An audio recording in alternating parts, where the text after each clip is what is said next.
I'm not looking into anything. You can actually finally see my head. That means I actually put my head down. How can I actually see something other than my own phone? Excuse me, I'm not actually, getting any idea from somewhere else. Let me actually be contested. I feel extremely bad about it. And let me actually use another, recording camera, which would be sufficiently good enough to record me. No, it's a fine. No, it's never been difficult. Let me actually delete some of the things.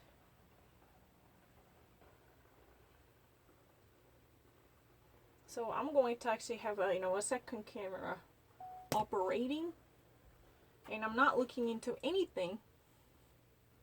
So let me actually watch anything once more.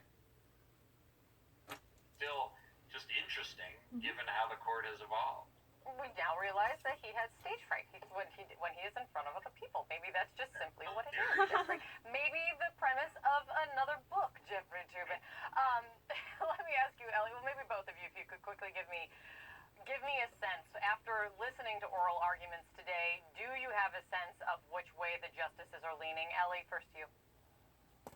Yeah, so what I noticed is the four traditionally liberal justices, Ginsburg, Sotomayor, Breyer, and Kagan, were really dug in. They were really committed. They did not seem to be giving any ground whatsoever. They seemed set on holding up these subpoenas. The four traditionally conservative justices did seem to be a little bit uneasy with some of the positions that were being taken, and I think Chief Justice Roberts is desperately trying to find some middle ground. I do think both of these cases ultimately are going to come out against the president. I think especially the case involving the Manhattan DA, I think we could see an 8-1, 9-0 ruling upholding that subpoena against Donald Trump. Okay. Let's try to actually go that. Ellie Honig, who is really the USC legal professor and a legal expert in CNN, he says a very interesting point. Maybe President Donald Trump has a stage anxiety based upon the premise of another book. That's really the argument by the Kate Bolwin. But let's try to actually put that aside for a while. Based upon the today's, hearing, what type of prediction you guys can make? That was really the final question, and Eric Honig really said that. Today, if you ever actually analyze and evaluate the actual opinions made by judges, those 9 justices on bank, right? If you ever actually see that, 4 liberal judges, they actually were very much strict and formal about their choices by actually have their positions well secured. That's really in American English say to dig in. He actually used in a past version to say that dug in. They actually all held on to their previous position by actually clarifying their own stance on this issue with no ambiguity. Why? Because they are very much clear about the position the president should definitely cooperate with the subpoena that has been issued by the U.S. Congress, especially the case concerning the the Manhattan district, the public district DA, District Attorney's own subpoena should be a very much powerful to overtake presidential immunity, no matter how temporary that might be up until his term. This should be something that could actually truly be respected by the U.S. Supreme Court to pressurize Donald Trump to release and work closely with authority. This would likely to be the estimation by the Eric Honig. And what are those 4 legal liberal justices? Sonia Sotomayor, Ruth Bader Ginsburg, and Stephen Breyer, and Elena Kagan. 4 of the liberal judges, they actually already carry the narratives that are very much well-traditioned, institutionalized, with the voice of the liberal justice in the U.S. legal studies, right? But the thing is, those conservatives, they're really the problem. The conservative justices are somehow reluctant to gather their points or scramble up their powers. They sounded somewhat scattered. That's what has been said. They sounded pretty much uneasy. They could not actually narrow down their position to have a firm standing on this issue. No. That's what has been actually said. So based upon today's situation, the Chief Justice John Roberts would definitely play a significant pivotal role to actually upset the balance, which could actually result in an 8 and a 1 and 0 verdict, which would definitely uphold the actual subpoena issued by the Manhattan District Attorney's Office to cooperate with the United States especially in the New York State's financial law, pressurizing President Donald Trump to publish his tax returns. This is really a fight against, President Donald Trump. Donald Trump should actually be obliged to publish all the tax returns. If he would not perform this issue, if he fails to follow the tradition, the New York State or even the New York City would assume the role to put a lid on this chasm. That was really the argument. No, I'm not lying. It's very easy. So unlike the liberal judges who are very much well harmonized to set down their own voice in a very unilateral and a collaborative way, those 4 different conservatives, they were very much somewhat scattered, somewhat divided in terms of gathering their positions together. That was really the reason why, based upon the today's hearing that already actually took place, this would likely to result in an 8-1-0. The rest of 8 people probably possibly go into in a direction that would actually, that would be someone, helpful to uphold the position of the subpoena demanded by the New York District Attorney. That's what has been said. I was somewhat breached by someone else's arrival. My dad actually just came. That's really the reason there was, a certain type of unwanted noise recorded. But let me actually mention this one.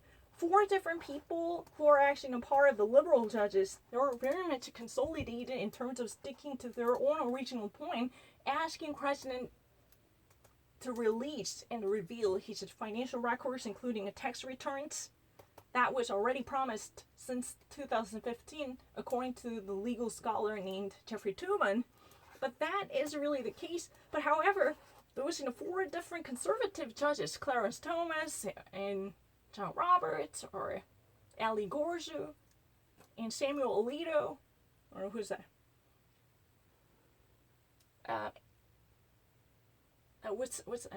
Brett Kavanaugh. These are 4 guys that were somebody, disheveled. They're not actually closing down their own thoughts by come up with a solution that might actually unify them. They're struggling to find a rationalizing ratification which could have helped them to justify the situation. That's really the case. I have no difficulty in understanding the situation. According to his position, this would have likely to cause a situation that might actually beautifully uphold the subpoena issued by the Manhattan's District Attorney's Office.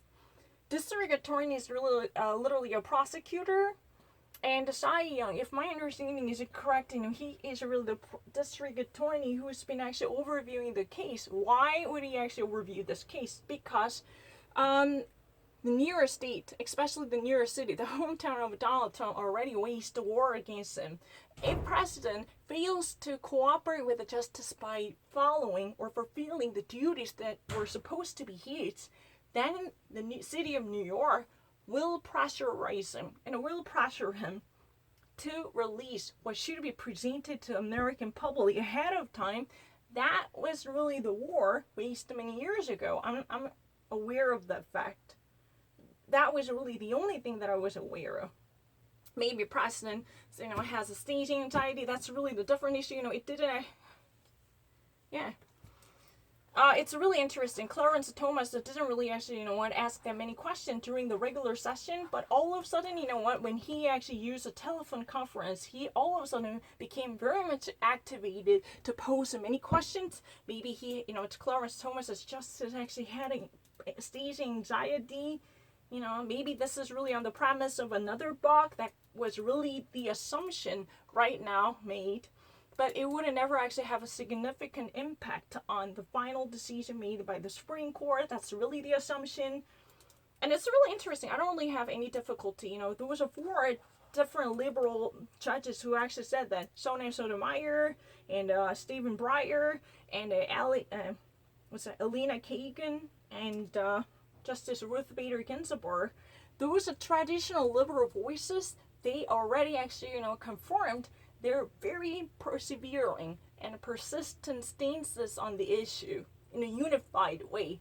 They definitely want to go ahead with the subpoena as a writ of obligation published by the New York Manhattan District Attorney's Office. Because, in New York, each borough has a district of attorney's office. For Queens, or Brooklyn, or Staten Island, Manhattan, and Bronx, they all have a distinctive, individualized DA office. But Manhattan's district office truly, right now, issues a subpoena. That's already been done. Why has it been done? Because Donald Trump refused to release or open up or publish or disclose his financial transactions and financial returns that should be the part of the U.S. presidency for many years, either as a candidate or as a president-elect or a later president who had sworn into the office. They all had one thing in common. They already are subject to this type of revelation to open up their financial history. But Donald J. Trump is a very exceptional case. And his attorney right now cites presidential immunity, no matter how temporary that might be, should be applied to Donald J. Trump, making him exempted from this type of duties. That's what has been said at this moment. And it's never been really difficult for me to understand. Right now, conservative judges, they are struggling based upon today's hearing that already actually took place. They were somehow divided. They could never actually settle down for one firm opinion, which might actually gather their thoughts together to hammer out a verdict, which could delineate a possible verdict. This type of, somewhat scattered division experienced by them truly gives a sense what type of verdict as a result we might have. It would be likely to go ahead and approve the very mandate in the name of the subpoena issued by the Manhattans, especially Manhattan's district attorneys. Yeah, that's likely to be the case. The very subpoena issued by the Manhattan's district attorney's office is likely to be upheld because of the Supreme Court's approval as a verdict. Based upon today's hearing, that's really the assumption and forecast made by the legal scholars named Jeffrey Toobin and Eric Haney. Yeah, what else can I say? Technically, Jeffrey Toobin didn't really join this, but he actually said that there will be at least clear limitations that might actually hamper the validation of a carte blanche, completely blind authority that would be assumed by the presidential office. At least there must be a certain type of limitation, or at least certain type of exception that could not actually, give a full trust in president under whatsoever cases, situations. No, alright. 밖에 소리가 나서 조금 약간 느려졌어. 원래는 더 빨라. Because somebody else is talking, I was somewhat reluctant to go ahead because I was really annoyed to hear what happening completely unexpected by me.